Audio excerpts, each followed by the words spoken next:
ಇಂದು ಕರ್ನಾಟಕ ರಾಜ್ಯ ರೈತ ಸಂಘ ಹಾಗೂ ಹಸಿರು ಸೇನೆ ಅರಕೇರ ದೇವದುರ್ಗ ತಾಲೂಕು ಘಟಕದ ವತಿಯಿಂದ ಹತ್ತಿ ಖರೀದಿ ಕೇಂದ್ರ ಸ್ಥಾಪಿಸಬೇಕು ಮತ್ತು ಹತ್ತಿಗೆ 9,100 ರೂಪಾಯಿ ಬೆಂಬಲ ಬೆಲೆಗೆ ರೈತ ಹತ್ತಿಯನ್ನು ಖರೀದಿ ಮಾಡಬೇಕು ಅಂತ ಒತ್ತಾಯಿಸಿ ಇಂದು ತಹಸೀಲ್ದಾರ್ ಗ್ರೇಡ್ 2 ಅವರಿಗೆ ಮನವಿ ಸಲ್ಲಿಸಲಾಯಿತು. ಈ ಸಂದರ್ಭದಲ್ಲಿ ಜಿಲ್ಲಾ ಯುವ ಅಧ್ಯಕ್ಷರು, ದೇವದುರ್ಗ ತಾಲೂಕು ಅಧ್ಯಕ್ಷರು, ಅರಕೇರ ತಾಲೂಕು ಅಧ್ಯಕ್ಷರು, ತಾಲೂಕು ಉಪಾಧ್ಯಕ್ಷರು, ತಾಲೂಕು ಪ್ರಧಾನ ಕಾರ್ಯದರ್ಶಿ, ಉಪಾಧ್ಯಕ್ಷ, ಅಧ್ಯಕ್ಷರು, ಅನೇಕ ರೈತರು ಉಪಸ್ಥಿತರಿದ್ದರು. ಸರ್ಕಾರ ಹತ್ತಿ ಖರೀದಿ ಕೇಂದ್ರ ಮಾಡಲೇಬೇಕು. ರೈತರನ್ನು ಬೆನ್ನು ಮುರಿಯುತ್ತಿರುವ ಸರ್ಕಾರಕ್ಕೆ ಬೇಕೇ ಬೇಕು. ಅದಕ್ಕಾಗಿ ಹೋರಾಟ,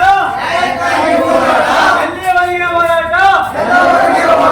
ಕರ್ನಾಟಕ ರಾಜ್ಯ ರೈತ ಸಂಘಕ್ಕೆ ಸರ್ಕಾರ ಹತ್ತಿ ಖರೀದಿ ಕೇಂದ್ರ ಮಾಡಲೇಬೇಕು.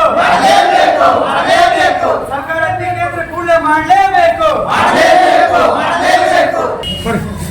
ಇಂದು ಕರ್ನಾಟಕ ರಾಜ್ಯ ರೈತ ಸಂಘ ಹಾಗೂ ಹಸಿರು ಸೇನೆ ಅರಕೇರ ಮತ್ತು ದೇವದುರ್ಗ ವತಿಯಿಂದ ಮನವಿ ಪತ್ರ ಸಲ್ಲಿಸುವ ಉದ್ದೇಶದಿಂದ ಈ ವರ್ಷ ಅತಿವೃಷ್ಟಿಯಿಂದ ಮಳೆ ಹೆಚ್ಚಾಗಿರುವುದರಿಂದ ನಮ್ಮ ರೈತರು ಬೆಳೆದಂಥ ಬೆಳೆ ಪರಿಸ್ಥಿತಿಯಲ್ಲಿ ಕೂಡ ಈ ರೈತರ ಜೀವನದಲ್ಲಿ ಅತಿ ಜೀವನವರು ಚಲಾಟ ಆಡ್ತಿದ್ದಾರೆ. ಆ ಕಾರಣಕ್ಕೋಸ್ಕರ ಸರ್ಕಾರಿ ಹತ್ತಿ ಖರೀದಿ ಕೇಂದ್ರ ಕೂಡಲೇ ಪ್ರಾರಂಭ ಮಾಡಬೇಕು ಮತ್ತು 9,100 ತಗೋಬೇಕು. ಅಷ್ಟಾದ್ರೂ ಕೂಡ ನಮ್ಮ ರೈತರಿಗೆ ಬೆಳೆದಂತ ಸರಿ ಹೋಗೋದಿಲ್ಲ. ಆದ್ರೂ ಕೂಡ ಇಲ್ಲಿ ಅಲ್ಪ ಸ್ವಲ್ಪ ಒಂದು ಎಕರೆಗೆ ಈಗ ಇನ್ನೇನು ಈ ಪರಿಸ್ಥಿತಿಯಲ್ಲಿ ಎಕರೆಗೆ 7ರಿಂದ 8 ಕ್ವಿಂಟಲ್ ಬೆಳೆ ಬಂದಿರುವಂತ ಬೆಳೆಗೆ ಕೂಡಲೇ ಸರ್ಕಾರ ಹತ್ತಿ ಖರೀದಿ ಕೇಂದ್ರ ಮಾಡಬೇಕು. ಜೊತೆಗೆ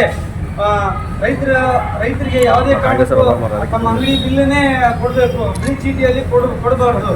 ಇದಾದ ಕೂಡಲೇ ತಾವೇನು ಅಮಲ್ರೇನು ಇದು ಮಾಡ್ಕೊಂಡಿರ್ತಾರಲ್ಲ ಅವ್ರವ್ರು ಒಪ್ಪಂದದಿಂದ ನಮ್ಮ ರೈತರಿಗೆ ತಗೊಳ್ಳೋದು ಒಂದು 20 ರೂಪಾಯಿ, ಅಮ್ಮಲ್ಲಿ ಕೊಡೋದು 16 ರೂಪಾಯಿ, ಅದನ್ನು ಕೂಡಲೇ ತಡೆ ಹಿಡಬೇಕು ಅಂತ ಹೇಳುತ್ತಾ ನಾನು ಎಲ್ಲ ರೈತ ಸಂಘದ ಪರವಾಗಿ ನಾವು ಇವತ್ತು ಸಮಯ ಅಭಾವ ಇರೋದ್ರಿಂದ ವಾಲ್ಮೀಕಿ ಸಮಾಜದ ಒಂದು ಮನವಿ ಪತ್ರ ಕೊಡೋದಿದೆ. ಆ ಕಾರಣಕ್ಕೋಸ್ಕರ ನಾವು ಬೇಗನೆ ಮುಗಿಸ್ತೇವೆ ಅಂತ ನಾವು ಹೇಳಿ ಮಾಡ್ತೀವಿ.